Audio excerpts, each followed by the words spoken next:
good YouTube? Slender Revolution X here, coming to you guys today with my Ritual Beast deck. A little bit of forethought onto the deck. It is my competitive deck as of right now. It's something that I really enjoy playing.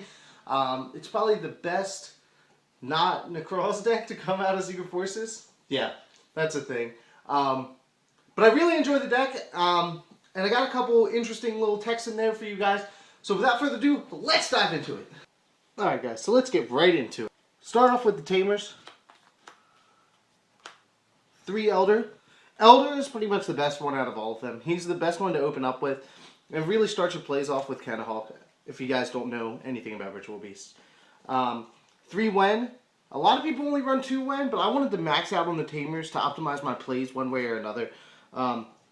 Wen is good late game. Wen is good turn 2 if you open up Cannahawk. There's just so many plays that Wen brings out, and I don't understand why to run only 2 of them.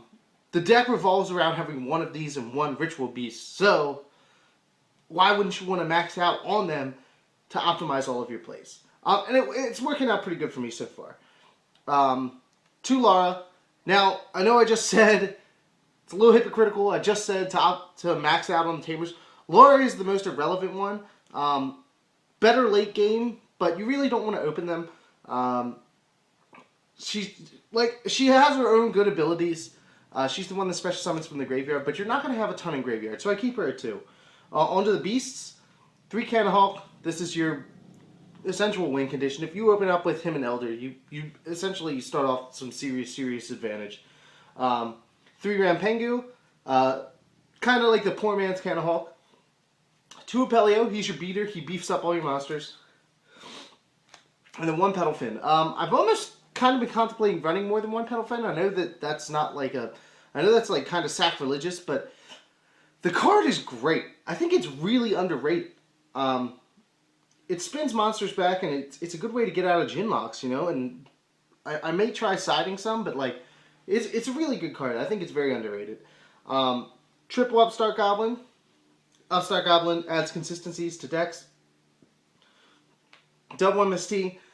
Not as big of a back row format, but you want your plays to go off in this deck. Therefore, I think that you should be able to optimize those plays by allowing yours to go off and destroying back row. Kind of self-explanatory in my opinion. Onto the one-ofs of spells. 1 Foolish Burial. Just in case you open up that Wen, I really like having this because it keeps Wen live. Oh, not Wen. I really like having this because it keeps Lara alive. And I want to optimize my turn 1 plays specifically. I know I've been talking about a lot of optimization of plays, and this helps you turn 1 if you don't open up Elder. 1 Di-Fi. This deck is kind of immune to banishing, and it's all about banishing, so this hurts a lot of other decks and helps this one, so why wouldn't you want to take care of that? 1 Dark Hole. 1 E-Telly. I kind of built this deck to be a budget deck, and I had the 1 E-Telly, and I can't justify spending $30 on a second one. And honestly, I don't think you need it. With the way that I run this deck, and the consistencies that it has, 1 E-Telly has worked out fine for me. Very rarely do I not open up a play where I'm allowed to go into Cannahawk plays and things like that. So, the run with 1 Ritual Beast Bond. It's a great card, but it's searchable and situational. Because of Ulti Cannahawk, you're allowed to search other cards out. This is a really good card for pushing for OTKs, but because it's searchable, I see no reason to run other than 1. Because you're going to win if you play this card. That's how it should work. If you have the opportunity to play this card, you should win the game. And last but not least, the 1 Goldsark. Like I said, great for turn 1 plays when you don't open up Elder Cannahawk and you have a Tamer. If you have Wen in this, it's a really good play. If you have, it's just, Goldsark's a great card in this deck in general. So that's all for spells. Let's get all this shenanigans out of the way. On to traps. 3 Steeds. It's a non-targeting, archetype-specific beast of a trap card. And speaking of beasts of a trap card that are archetype specific, Ritual Beast Ambush. It's amazing. It's a 1 card contact fusion monster. It's pretty self-explanatory. I would never take it down from 3 because of the way this deck fodders out monsters. Double breakthrough skill. Monster effects hurt this deck, I'm not going to lie, and I want to be able to stop that. Things like Trishula hurt this deck. Things like Virgil hurt this deck. There's just a lot of ways that monster effects can really hurt you in general, not just specifically this deck, but in a lot of decks in general. And breakthrough skill allows for not only 1 negation, but 2 during your turn. So I really like the card. On to the one-ups of Traps. Bottomless Trap Hole, still a good card. Ever since this came out, it's been a good card. Great in this deck. 1 macro. Like I said, macro, this deck is really unaffected by removal.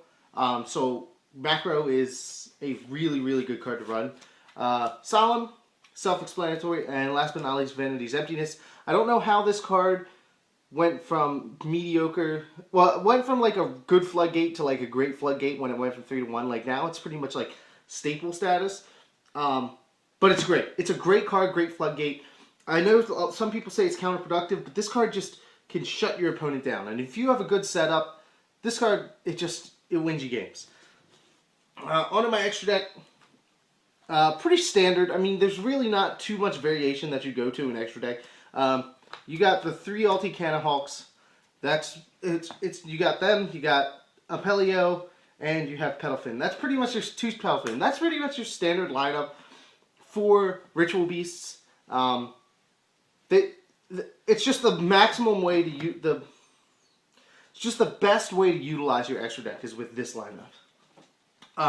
So that's it for the fusions. Onto the Exceeds, I have Alucard, Leviair, Acid Golem.